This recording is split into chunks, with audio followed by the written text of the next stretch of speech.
Chapter 9 of Witnesses.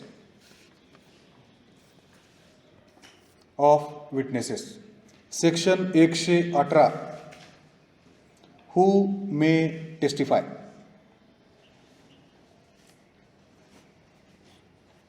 Now, prior to this, a witness is said to be competent when there is nothing in law to prevent him from appearing in court and giving evidence.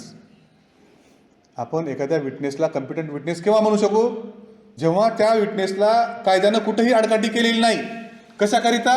न्यायालयामध्ये येण्याकरिता आणि त्या ठिकाणी पुरावा देण्यासाठी. जर त्या विटनेसला कसल्याही प्रकारचं काही आडकाठी नसेल किंवा लॉ डझंट प्रिव्हेंट, तर त्या ठिकाणी मात्र तो विटनेस हा कॉम्पिटंट विटनेस ठरतो.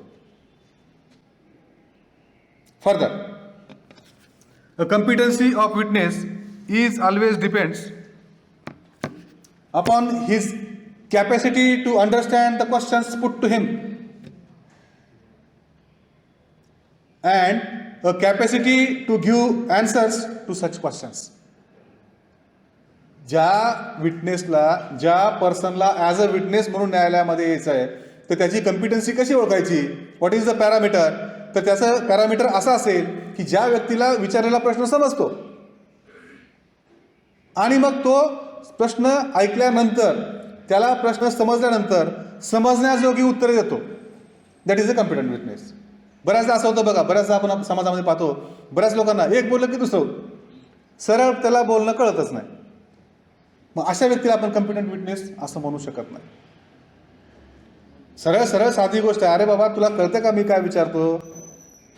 तुझं डोकं ठिकाण्यावर आहे का? तुझी मानसिक स्थिती बरोबर आहे का? असे पण काही प्रश्न आपण क्रॉसमध्ये विचारत असतो. म्हणजे we are going to ascertain the competency of the witness. असं म्हणल्या तो लगेच जागा होतो. कोण म्हणताय? मग बरोबर आहे, मी माझी परिस्थिती बरोबर आहे. असं कसं म्हणता तुम्ही मला? अरे बाबा आम्हाला विचारावं लागतं. त्याला त्या विटनेसला डिस्टर्ब करावा म्हणून आपण अधूनमधून असे प्रश्न विचारत असतो. तुमची मनस्थिती ठीक आहे ना? का घरी भांडणं कोणाला? बायकोसोबत. घरी भांडणं झाली की ह्याचा विटनेस सूर बदलायला सुरू झाला. म्हणून the competency, this is the main aspect which has been covered by this chapter. Section 118. Who may testify? All persons shall be competent to testify unless the court considers that they are prevented from understanding the questions put to them or for giving rational answers to those questions by tender years, extreme old age, disease, whether or body of mind or any other same cause of same kind. Section 118 नुसार all persons shall be competent.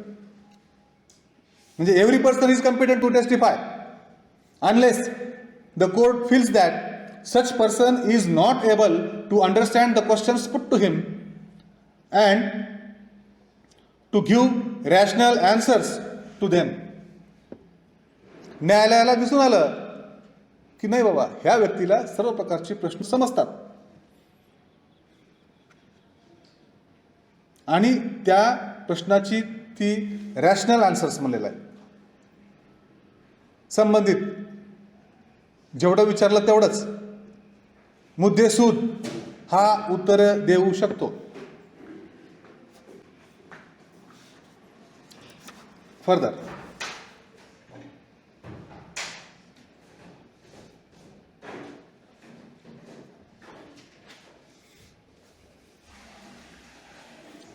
आता हे असं का की त्याला प्रश्न समजतात, तो उत्तर देऊ शकतो? This may be due to tender years, extreme old age, disease of body or mind or any other cause of same kind. म्हणजेच in short, there is no person is particularly declared to be incompetent. हे पाहता मी काय वाक्य बोलतोय? No person is particularly declared to be incompetent. Every person is competent म्हणलंय त्याने.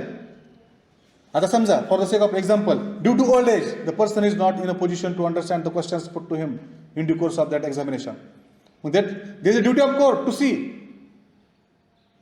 त्यावेळेस काय असेल, मग कोर्टाची ड्युटी काय असेल की त्या वयोवृद्ध व्यक्तीला त्या ठिकाणी प्रश्न विचारलेली समजत आहेत का, किंवा ती वयोवृद्ध व्यक्ती रॅशनल आन्सर्स त्या ठिकाणी देत आहेत का, हे पाहण्याची जबाबदारी कोर्टाची. आणि समजा असं जर असेल की that person due to old age or due to some disease he is unable to understand the questions put to him, मग कोर्ट काय करेल, नाही यांचा पुरावा तुम्ही आणू नका, कारण की the person is old one, he is not in a position to understand the questions put to him, and also he is unable to give rational answers to those questions. तुम्ही जे प्रश्न विचारत आहात त्या प्रश्नाला ही उत्तरं नाही, रॅशनल आन्सर्स, योग्य उत्तर, समर्पक उत्तर हा देऊ शकत नाही, असं म्हणून कोर्ट त्या विटनेसला डिस्कार्ड करेल. पण कायद्यामध्ये असं कुठं म्हणलेलं नाही. म्हणजेच काय, no person is declared, particularly declared to be incompetent. Further, it means that competency of witness is wholly left on the discretion of the court. बरोबर आहे का माझं म्हणणं?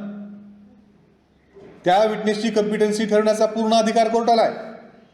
The court is having some discretionary power to see whether a person who appears as a witness is capable of understanding the questions put to them and of giving rational answers to those questions. This is the duty of court. येते का लक्षात?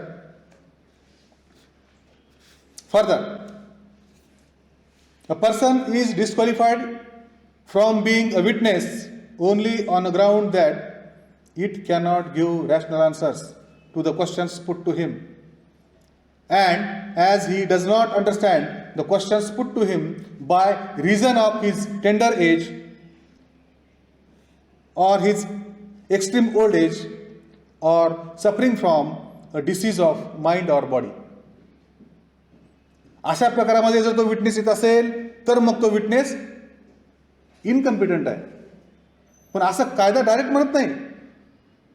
त्यांनी इनकम्पिटन्सीचं कुठलंही parameter, मोजमाप त्या ठिकाणी दिलेलं नाही. It left for court.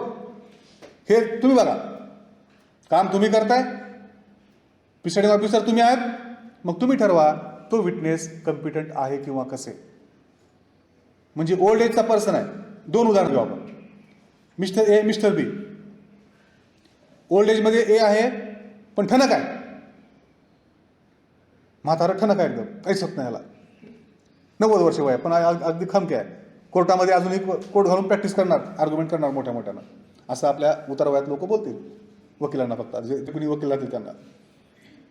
म्हणजे काय, the person is having a capacity to understand the questions put to him. कोर्टामध्ये येऊन प्रॅक्टिस करतात वकील साहेब म्हणल्यानंतर मग त्याची कॅपॅसिटी चांगली आहे. मग त्यानं दिलेली testimony he can be a competent witness. आणि आता मिस्टर बी, वय वर्ष 60 आणि बुद्धी नाटी, काय विचारलं कळत नाही. कुठे आलात म्हणलं की मुंबईला आलो म्हणतं, कसं आलात म्हणलं तर विमान आलो म्हणतं, कुठून निघालो, आमच्या गावातून विमानात बसलो.